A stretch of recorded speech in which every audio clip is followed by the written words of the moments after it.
Everybody, welcome back. This is Of Stone and Clay, episode 74. We are here with our dear brother, Stevie Henderson.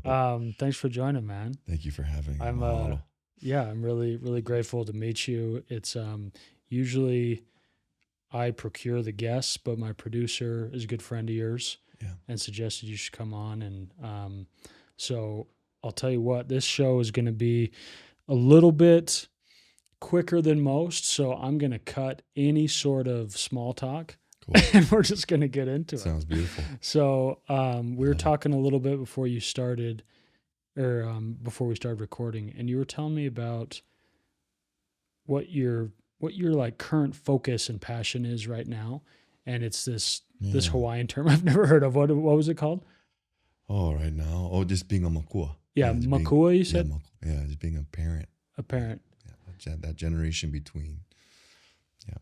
So is that kind of akin to just mindfulness?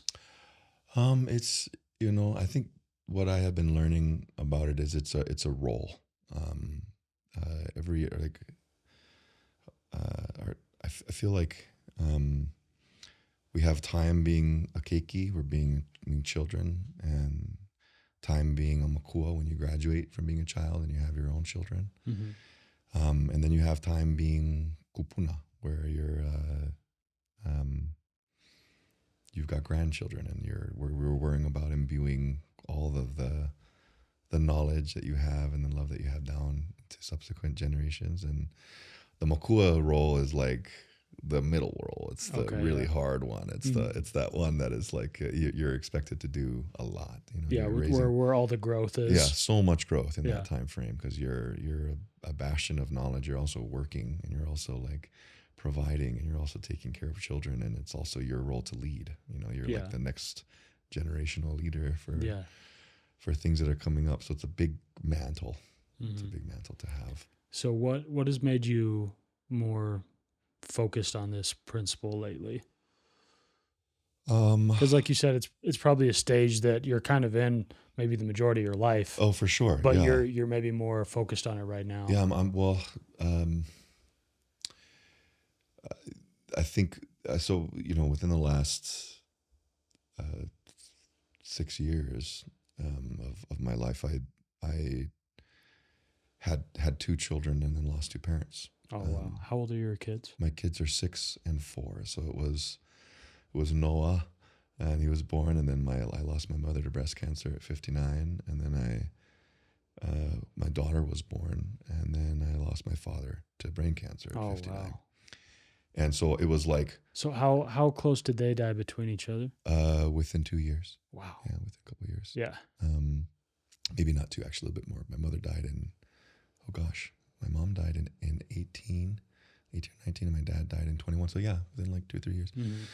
Mm-hmm. So I think it's been like one of those times where it's not that I like wanted to just like focus on it. It's like the focus was brought to me. Yeah, yeah. Because it was like I'm having these babies, and I'm bringing these babies in the world, and I'm trying to be me as a dad and be me as a provider and a husband and like the role that I have, and do what I'm doing and follow my passions and stuff like that. But then like, oh wow, I just lost mine. Like they're gone now. They're not in the picture anymore. And like my kids don't have that extra, they don't have like that part of me anymore. Yeah. That part's gone, and it's now on me. Like the whole mantle of my generations from my mother and father now are on me. Yeah. And it's now my turn to like have to pass on everything. Right. That, I learned or didn't learn from my mom and dad and my grandmothers and grandfathers to them, because there isn't anybody else. Yeah. So that's cool. So you just kind of feel this sudden responsibility. Oh yeah, I mean, you're like it's like it smacks you in the face, like mortality hits you in the face quick, and then like how important your role is hits you in the face really quick, because the moment you lose your parents, you lose your anchors, and you have to. There's no real time to be like, okay, I'm gonna reset here. It's Yeah. just like you're still the anchors for your kids. Yeah. So there's no like, it's gotta have this. So it's a very potent like brew of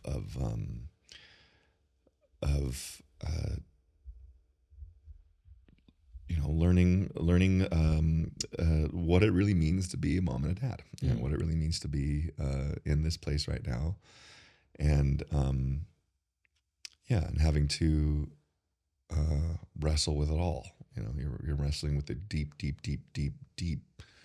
joys of children, and the deep grief of loss, and and at the same time, that's such a weird balance. Yeah, weird balance. Yeah. Tell me how you met your wife. Oh my goodness, I met my wife in the Big Island of Hawaii, where we live now, and I was just out of. I just lost my grandmother, and I had retreated to the Big Island, and I met my wife at a. You retreated like you were going to, just kind of, recuse yourself. Yeah, recuse myself. My brother was living there with my ohana in a little place called Kalapana, and I went there and lived there for a little while, and I met my wife at a market night at my family's venue. Oh wow! In Kalapana. And that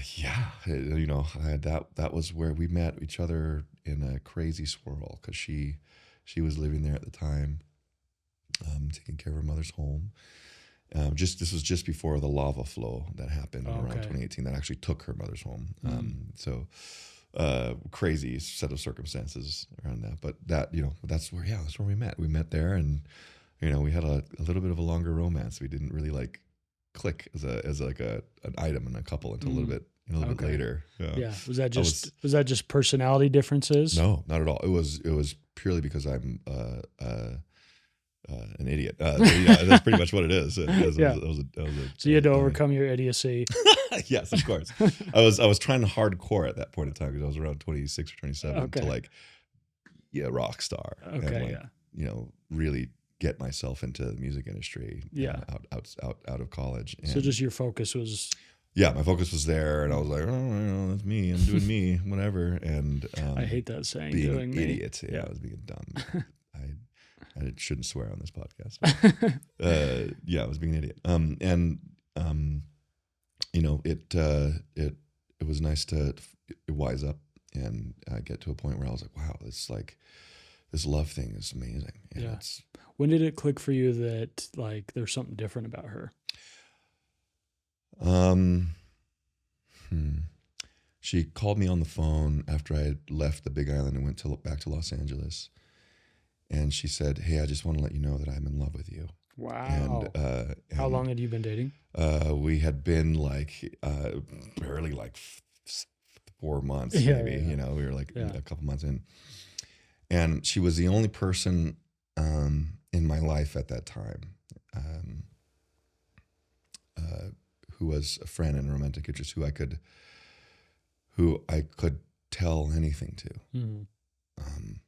I could literally tell her everything about me. Yeah. Without an ounce of fear. Yeah. And without an ounce of judgment or feeling like, she's not going to love me, or she's going to be scared of me, or she's going to be scared that I'm some weird, broken human being with problems. Yeah. That was it. That was really like, whoa, like I just feeling that safety. I found, the person who is my best friend and confidant. Yeah, that's so cool. Yeah. It's crazy how sometimes in dating you can, and I'm single for the record, but it's crazy how sometimes you can feel that, and then, but with someone else, it's on a whole other level. Yeah, and you're like, wow, what was I thought I felt safe before. I thought I was fully myself with that person, but like you said, like just accepting you as a weird, broken person. Yeah, that's such a good way to put it, because that's what we all are. Yeah. But yeah, And it was also the feeling of like, well, I'm near certain I knew this person in other life. yeah. Like I knew, like it was so immediate, Hmm. that the level of like safety and comfortability and yeah, so that was, and I was wild about her. So all of those things mixed up to a really great combo. Yeah. A bit later, after the wise up time. So Uh, were you already in love with her when she called you and said that? Not yet. Is No, I totally was. I think I was being dumb. She will crucify me when I get home. But No, she kind of dropped a bomb on you. yeah, no, it was the best. It was the best bomb ever Yeah. of all time. Yeah, and that's she ended up moving to Colorado a little bit later, and then she met me and moved to Los Angeles, and I was in LA, and that was when really things solidified for us. As we were both in Los Angeles, and we were both kind of trying to figure out what to do with life, and we were both with each other, and it was like I think this life thing should be done together. Yeah, yeah. that's cool. This is where it's got to be. What do you try to describe to me how it feels when you're already so deeply in love with someone, and then that person magically creates a human and brings it into this world, Ooh, and that's part of you, that's part of her. It's your ultimate creation. I can't even, like, I'm so excited for that day, but it's almost hard to wrap your head around it. there are no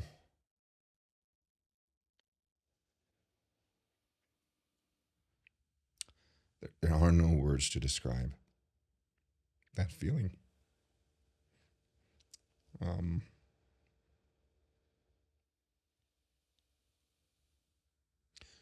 there's no words to describe that feeling. Yeah, it's one of those things that is so life changing, and so I don't know how to explain it. It's so otherworldly. Yeah. It's not like any other experience in this life Yeah. at all. And no real way to prepare for it. There's no way to prepare for it. You Yeah. don't know until you cross the threshold. I'll tell you why that's so beautiful to hear is because I think some people take for granted the beauty and the joy of bringing children into the world. Well, it's not just that; it's also the sheer terror. Yeah. Yeah, it's like the combination of all of them at the same time, because you're the life that you're bringing in is so it's so precious. Yeah. To you, and to me, it's a beating soul that is mine.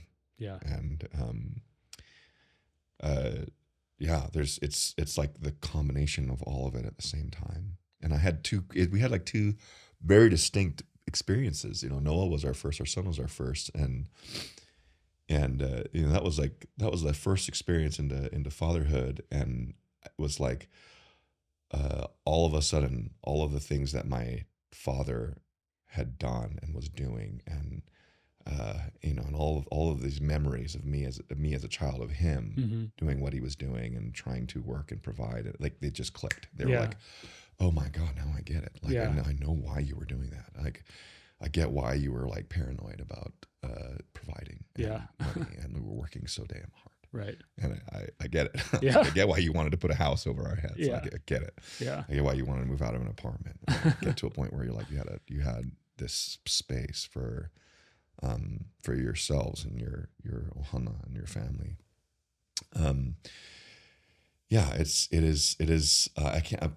The best way that I can explain it is it's a bloody mess in the best way. Yeah. It truly is. There isn't anything like it.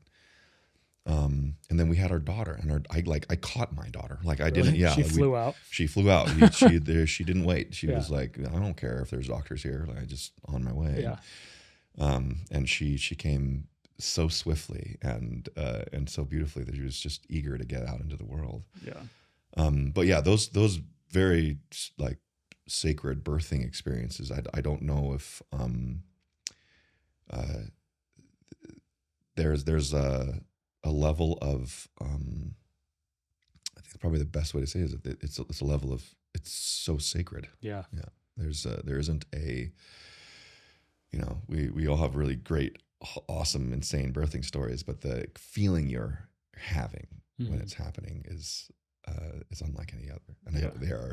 they are imprinted. They don't, they'll be with me after forever. Yeah. Yeah. Wow, that's so beautiful. What is something you would tell yourself, like that new dad that's Ooh. terrified and Great question. engaging in this new bloody mess now that you have 6 years of fatherhood? I would probably say choose your moments. And I think now I'm 6 years in, and I'm just on the tail at the beginning of learning that lesson. Yeah. What do you mean by that? Choose your moments. I became so obsessed with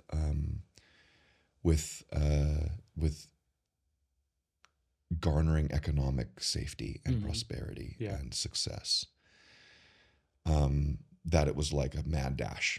It was like a mad dash while like lugging these babies around, Right. and like, having wife. So that's one. It would be like, bro, choose your moments of like very, very, very carefully of when you're going to be extremely present. Right. And like make sure that you're doing that very regularly. Yeah.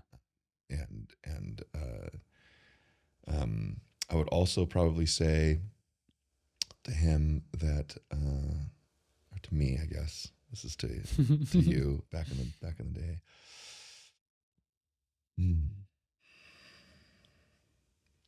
You're going to mess up a lot. Yeah. And the combination of the mess ups and the goodness are exactly what my children need. Yeah. Because you're just human.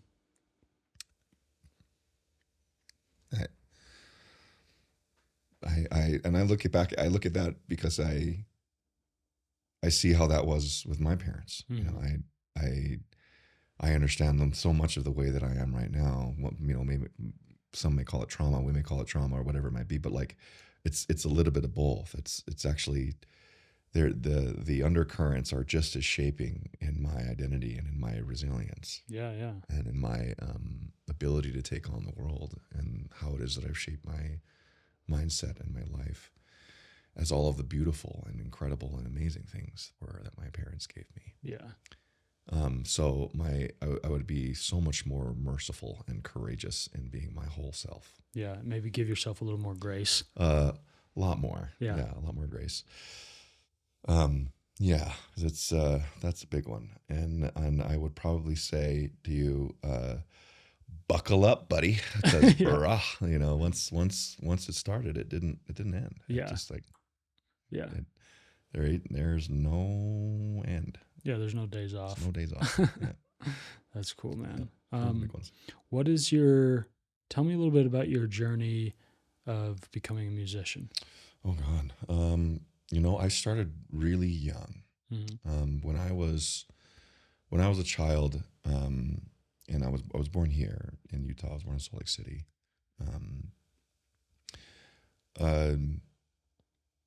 My family was always really musical on my father's side. Yeah. And so I remember had memories as children, as a child, always being around my cousins. My cousins at that time, sort of late 80s, early 90s, they were kind of on top of the world. They were this band called the Jets, and they were this pop group. And, right around that time frame when I was a child, my dad sort of like took on a role as a cousin who was a really smart and savvy human being and genius marketer.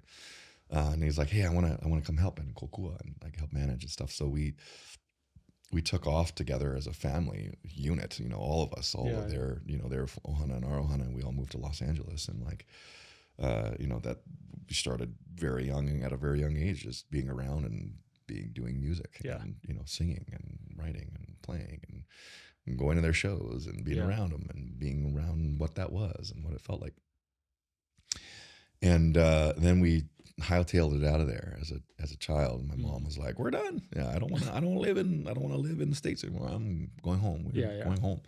And then my mother's side in Hawaii was all very musical, and so I kind of couldn't escape it. You know, Yeah. there's no way around it.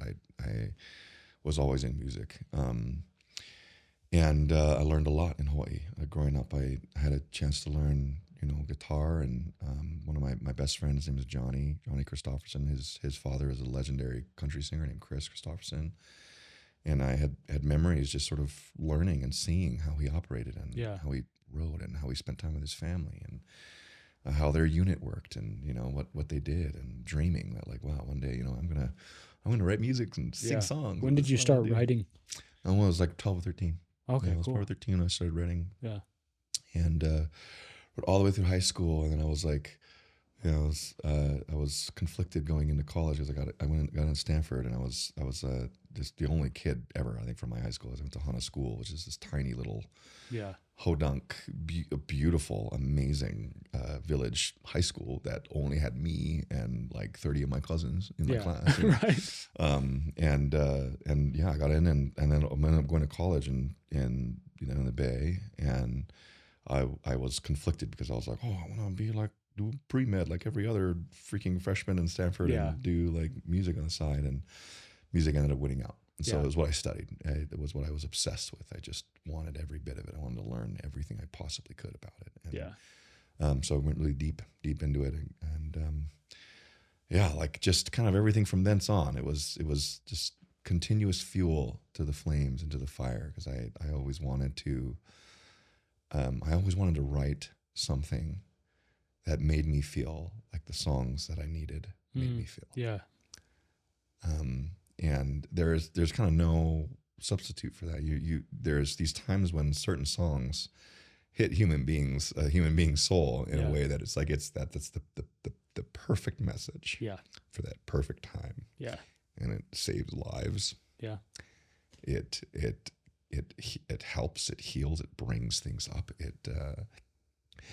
It helps you regulate your emotions and your thoughts, and it gives you clarity. It's it's almost like a revelatory process in a lot of ways when that experience happens. Right. Yeah, it's like the reason I love art so much, especially music and literature and movies, is because it shows you that people feel very specific pain in just the way you do. And sometimes you're kind of wandering through life feeling like, well, yeah, I know everyone goes through stuff, but like they don't experience what I'm experiencing right now. And then you hear a lyric in a song and you're like, wow, like that's exactly how I feel. It's the articulation of empathy. Yeah. That's truly what it is in my limited understanding. It's the feeling and the knowledge and the communication and via sensory that is totally beyond language. That there's someone else who knows my experience. Yeah. And I'm not alone. And it's that's sort of the thing I fell in love with. I fell in love with being able to communicate that and want to be able to communicate those kinds of emotions, because I'm a deep feeler. Yeah. So that was like that kicked it off, man. I was within college and a couple degrees later, and I found myself in Oahu and trying to do the rock star thing in Hawaii. Then I was like, no, LA is the space. And I went to LA, and failed a lot in LA, and slept on buddies' couches, who to this day I'm so grateful for. Yeah. And had my soul sucked dry from the Los Angeles music scene, which is which I'm sure anybody who's had an experience there will tell you and relay their own experiences about it. And it's just never left. It's just the thing that's always just been there and has become a staple in my life and in my identity and in my nature. And to now. Tell me if you've had this experience. So I'm a writer. Yeah. I write fiction and nonfiction, and obviously got into podcasting. But early on, when I was kind of experimenting with art and seeing if it was something I could excel at and be good at, I like started a blog or something, and I remember early on getting like a message that something I wrote really touched somebody. Yeah. And to me, that became the most like addictive thing in the world. And, and since then, like, that's why I do it.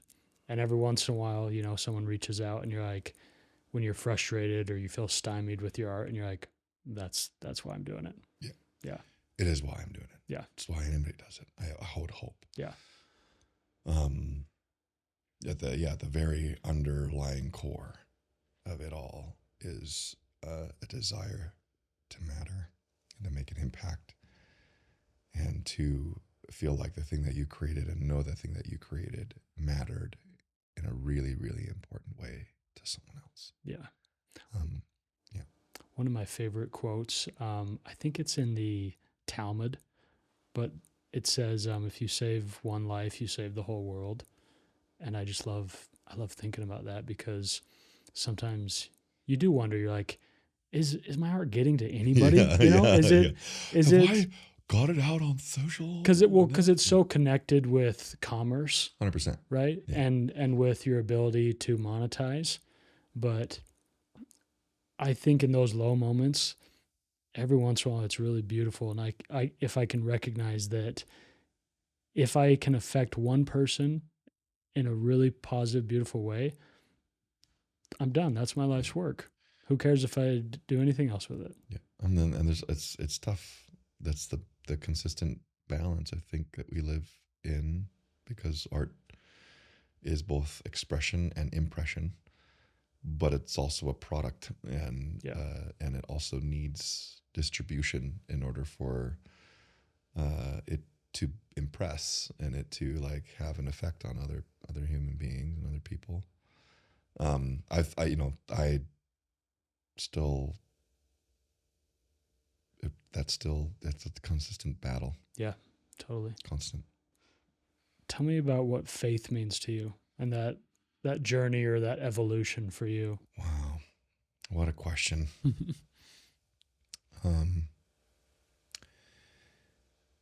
Faith to me now is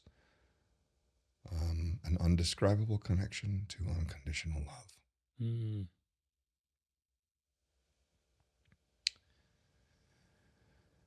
And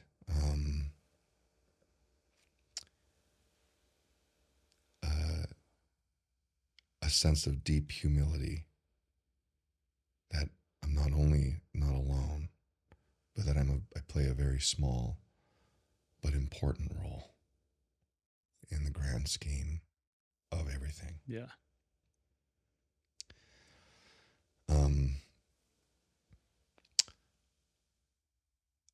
I think growing up really religious and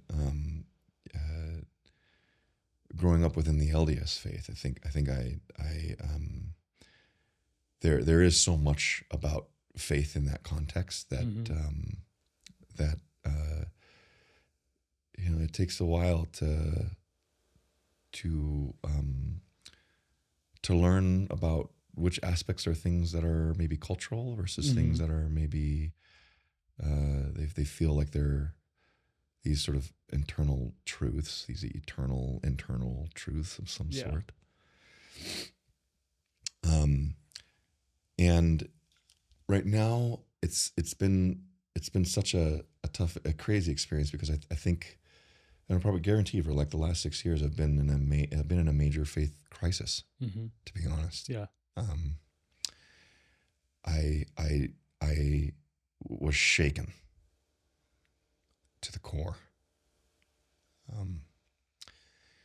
and got to a place where I literally had to sit and look into a mirror and ask myself again, like, what do I really believe? Yeah. Like, do I believe that I'm going to be with my family after this life? Yeah. Yeah.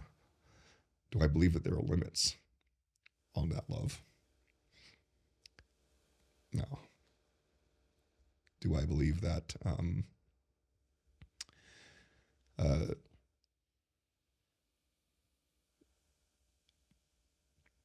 that in the grand scheme of things, all of the insane mistakes that I make in my life are going to add up to a net. Sorry, you don't get to go to heaven, buddy. Right. I don't know. Like that's a big struggle. There's a lot of heftiness to that. Do I believe that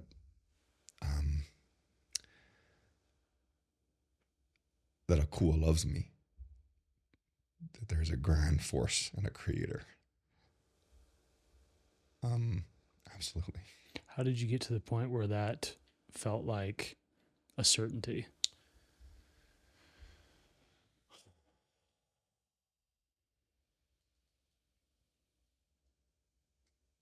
There's too many things Yeah. that built up to that experience. Mm-hmm.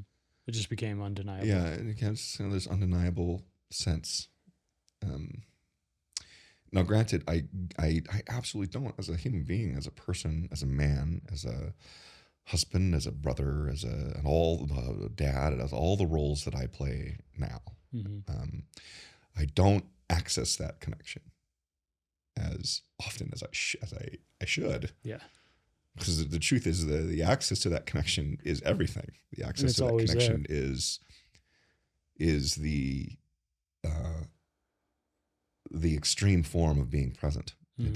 It's the feeling of understanding and knowing context and being able to receive light and being able to receive truth when you're clouded and shrouded and things are misty.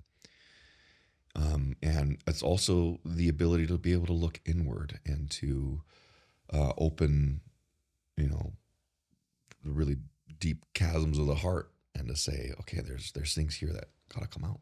Yeah. And things here that need to be let in. And it's weird because like it's a strange sort of balance and tension between knowing that I'm loved in an unconditional manner and that I should be able to love in an unconditional manner. Mm-hmm. And also knowing that the decisions of my life have a real impact. Yeah.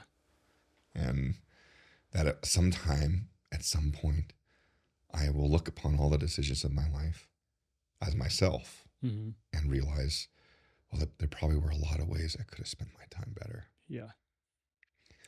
And there probably was a much more magnified impact that it could have made. Mm-hmm.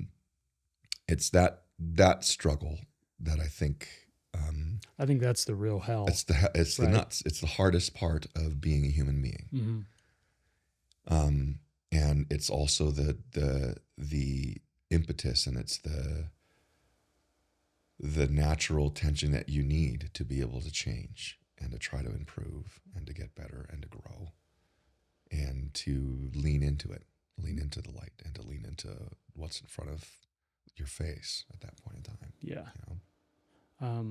I loved your definition of, what did you say? It's like an inexplicable or unfathomable connection to unconditional love. And to me, like, part of the reason why you have such deep love for your wife is because of that divinity. 100%. Is that same feeling? It's the same feeling you have when you have children. Yeah. It's the same feeling. It's the same feeling you get as a child when you're connected to your parents. Yeah. It's the same loss that you feel when you lose them. Yeah. You're losing sources of unconditional love in your life. Yeah. And you're also gaining sources of unconditional love in your life. And right. it's a strange whirlwind. Strange whirlwind. Yeah. It's a strange whirlwind. But it's a successive lesson of like, whoa, like this force here, that's super real. Like, I can't imagine my life without that feeling. Yeah. I cannot imagine my life without that connection. It would be empty. It would be dry. And I think in a similar way, it is what I search for, almost maniacally, when I'm trying to connect to that same force, because I know that exists from generations before me. Mm-hmm. I know it. Yeah. I am the product. I'm the walking, breathing manifestation of every single generation that ever came before me. Wow. And I'm thinking, and as a 37-year-old, it's what obsesses me. I'm thinking about not just my son, and I'm thinking about, oh my God, like they're gonna have kids, and they're gonna have kids, and they're gonna have kids. Yeah. Hopefully, I get to a point where I get to experience what it feels like to have that, and maybe have another generation. But my life will probably be limited, to a point where I can only maybe see 2 generations down. Sure. So that plays a role in faith as well. It's the understanding that, like, I don't know, my kupuna, my ancestors, when they planted certain trees, Mm-hmm. they knew that they were never going to be around to see them harvested. Yeah. When you planted a koa tree, you were planting a koa tree for your grandson, Right. Right. or your granddaughter. Yeah. When you were planting, certain it will outlive you. Yeah. And you are doing it for a very specific intent and a very specific purpose. Yeah. You In a weird way, you kind of do that anytime you are spreading light on 100%. somebody. Yeah, You know? absolutely. Yeah. Yeah. I mean, and it's also, I think it's one of the things that obsesses me so much too about my art or about my music is that it's this record, it's this thing that's going to be around beyond me. And like at some point in time, I've done a generational duty, a generational kuleana. I've made a mark to say, hey, you great great grandchild, come listen to me. Yeah. For a second. Let me tell you a story. Yeah. Let me relay to you what pain felt like in this situation. Yeah. Let me help you understand what it felt like to experience this kind of joy. And let you hear it from my voice, my words, and my heart. Like that, I in a lot of ways, it's like, oh man, I wish to God that I had recordings of my great grandfather. Yeah. Yeah. Yeah. And like him telling me those same exact things, and I'm like, whoa, that's what I gotta do. Like it's this sort of obsession with self-documentation, because Right. I know that at some point in time my son is going to maybe be in a place where He wishes he had more of you. either that or that he'll be experiencing something the same as I am. Yeah. And will be lost and won't understand if there's another person in his life at that point who gets him. Yeah.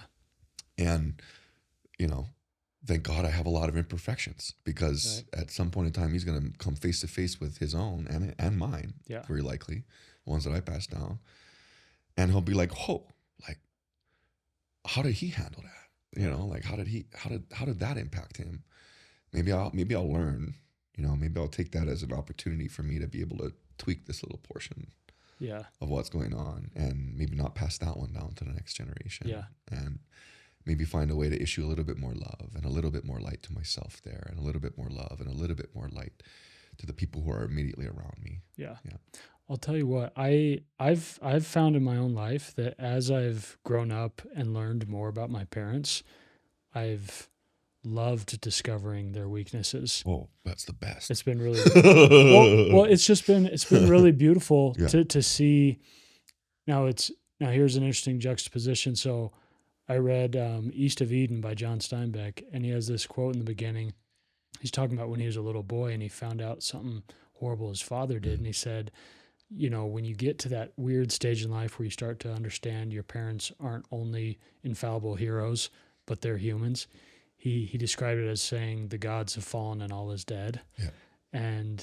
But there's such beauty in once you kind of transcend that and you start to realize, like, wow, the gods have fallen and all is actually alive. Yeah. Yeah. And like, there's life there. I look at, I look at my dad's life that I didn't super understand growing up. Yeah. And he struggled a lot with depression and different things. Yeah. And I remember just not understanding and not trying to be sympathetic, but not empathizing. Yeah. And now that I've been through some of my own struggles, I can look back and see how amazing he really was all those years and how strong he really was. And then how strong my mom was Yeah. to be a part of that and to buoy him up when he was struggling, which isn't easy for a man to count on the wife to buoy them up. But yeah, it's really, really beautiful. And I think at some point, like you realize, like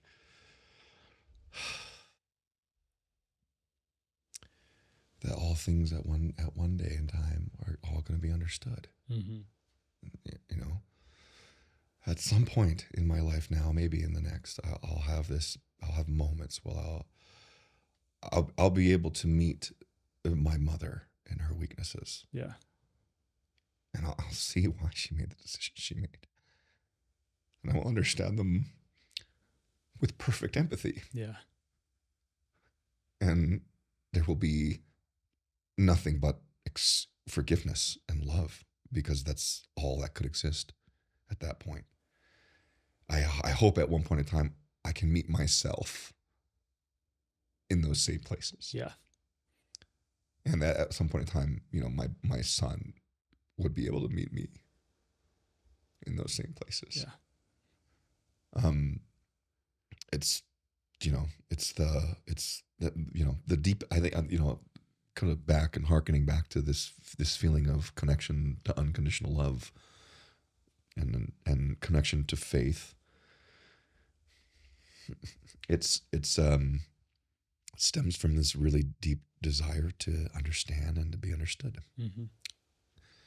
And to say, wow, someone in this life gets me, someone somewhere gets me, and like understands why I am the way that I am, and can meet it with love, and can meet it with empathy and kindness. And you know, that's the force, you know, that's the force that we all kind of, I look for.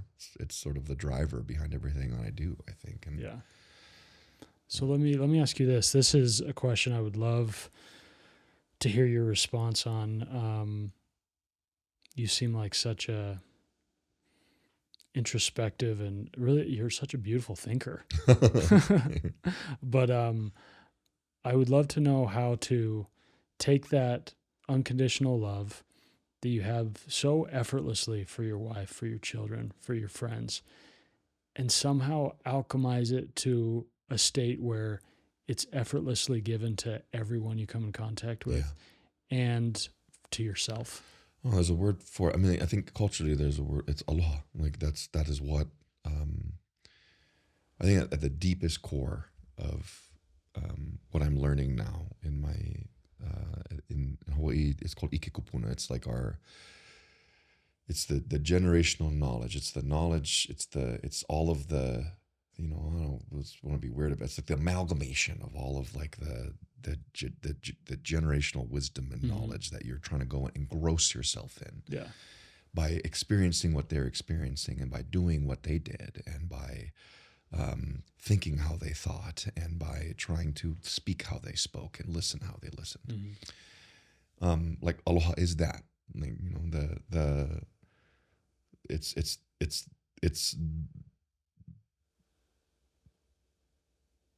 it's the beautiful ability to hold within yourself a level of unconditional love that is unlimited. Yeah. And it's changing. You're around people and they feel it. You're around people and they change because of it. You're around people and all of a sudden they want to have it. Yeah. They want to give it, and they want to be able to perpetuate it, and they want to do it because it's been done for them. And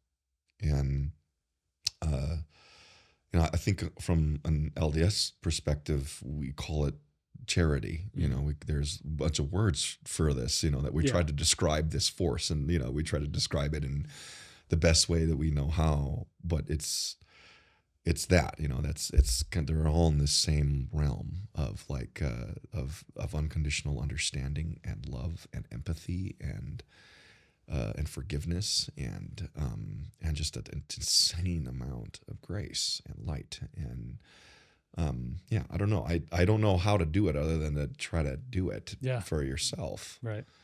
And to do it for the people that, the probably the best. It's what upsets me most about myself is that I don't do it for myself often enough. Mm-hmm. And it's also what upsets me most about myself because of the bad product that I don't do it for myself often enough. I also don't do it for the ones that are closest to me enough. Yeah. And those are, we all want it. We all need it. We all want that to be 24/7 all day, every day. Yeah.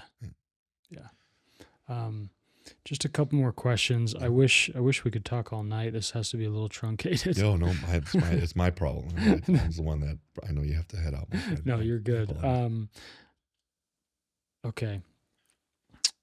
This is a little bit of a tricky question because we're essentially strangers. Yeah. But I just met you, man. I know.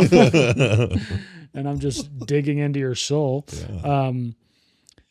So feel free to take your time. But the question here, I always like to ask my guests, and it's easier when they know me. But my question is, if we could switch roles for a second, and you had one question for me, just based off of our super brief interaction, what maybe you've garnered. I feel like you're a very observant, very in tune person.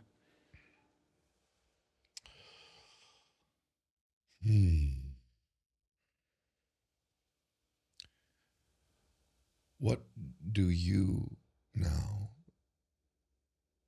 define as legacy? Ooh, I love that. That's actually something I think about a lot. And it's weird. When I was a kid, I was obsessed with journaling, and I never knew why. Yeah. I was just obsessed with writing down what I did and what I felt. And as I got older, that became more of an art rather than just a task. Yep. And then as iPhones became more ubiquitous, I became obsessed with taking photos and 100%. Cataloging those photos. And I became obsessed with eras in my life and marking them in certain ways, whether that's from a book I'd written or a journal I had completed or a podcast I'd put out or whatever. And yeah, it's weird. It's not in a morbid sense, but I actually think about death a lot. Yeah. It's right there all the time. It's right there. And I'm oddly, even though like I'm single, there's a lot of things I want to do before I die, I'm oddly at peace with if I passed away tomorrow. Yeah. It's a beautiful place to be. Yeah. And, it breaks my heart to even think about it, yeah. But it's not even for me. It's like, it breaks my heart because I want to bring kids into the world, yeah. And I want to meet the love of my life, and I want my parents to meet the love of my life. Yeah. And it's funny when my grandma passed away, that was the main thing that broke my heart was, oh, my future wife isn't going to meet her, and yeah, I think I care about people so intensely that I want people to always remember me in a beautiful light, yeah. And not necessarily by my accomplishments. Those are all gravy, but more about the light that I somehow maybe spread to them a little bit. You made them feel. Yeah. Yeah. And so I've been trying to do this way more recently. Last few years of my life, for some reason, I've thought about it way more, but I'm just obsessed with all of my interactions being positive with people. So that's an amazing definition and goal. Yeah, thanks, man. Yeah, but it's, and it's difficult because you're so consumed by your own life and worries, and so it's hard to get out of your default setting that you're the most important person in the world. 100%. But yeah, I guess I'm obsessed with this idea of I might I might die tomorrow. Yep. And so what can I leave behind? I don't want the last thing I leave with somebody to be negative. Yep. You know, I heard this really cool, it was like a TikTok or something, but this guy was complaining to his coworker about a fight he had had with his wife. And he's like, but whatever, like we'll make up when I get home. Mm-hmm. And his coworker said, who told you that? And he's like, told me what? And he's like, who told you would get home safely tonight? Like, you should call her right now and make up. Yeah. And I thought it was so beautiful to just have that mindset of like, if there's disharmony with someone I love, I need to fix it yesterday. And it's not worth like being right over. It's not worth, soaking in resentment for however long. Like, I need there to not be disharmony with the people that I love and that I claim to love unconditionally. We all have a problem with time. Yeah. All of us do. It's like it's the problem. Yeah. It's the problem. It's horrible. It's the worst. It's the greatest at the same time. Yeah. Yeah. I guess I don't know if you understand it, or if you're obsessed with it enough in the right ways. It spurs you to be able to find ways to use it, and so intentfully, and that the time in your life that you have here is your legacy. Yeah, it's what you've left, and it's the imprint that you've made. Yeah, that's cool, man. I love how you are obsessed with legacy, and I like how you said almost maniacally so. Yeah. But it's such a cool approach to life. Mahalo. Okay, one last thing. Yes. I would love for you to sing a song for us. I would love to. And I would love for you to just pick the song on your heart right now that just means the most to you. Okay. I don't, whatever that is. All right. Okay. I will. Okay. Hey, thanks so much for coming on, to you. Brother. Thank you so much, my brother. Mahalo for everything. Yeah. So grateful to talk with you. You be too, here man. with you. Okay. Mahalo. Here we go.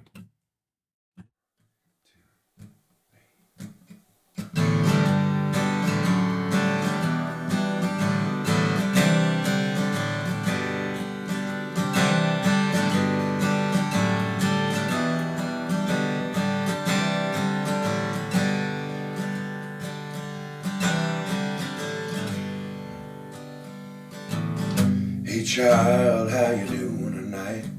The stars are singing to the moon, yeah. I pull you close so I can hold you tight. We can sleep in past noon. Wake up the windows, let the sun pour in. I'm humming a lovely tune. Cause you're dreaming when the clouds roll by. Baby, what you going through?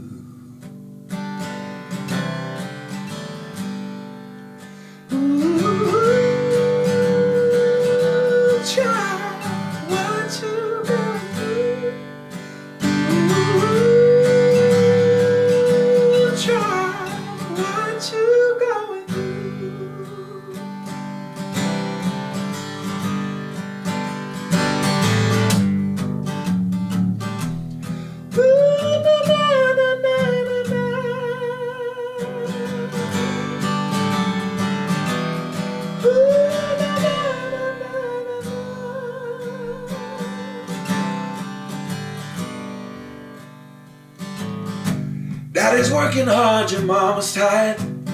Fighting fills the room. Let's get you closer to the sands you love, the gentle ways that you. Hey child, you gotta hear me now. It ain't got nothing to do with you. So keep your head up, stretch your heart out wide. Baby, what you gonna do?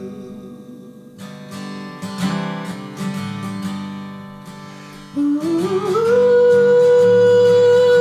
child, what you going through? Ooh, child, what you going through?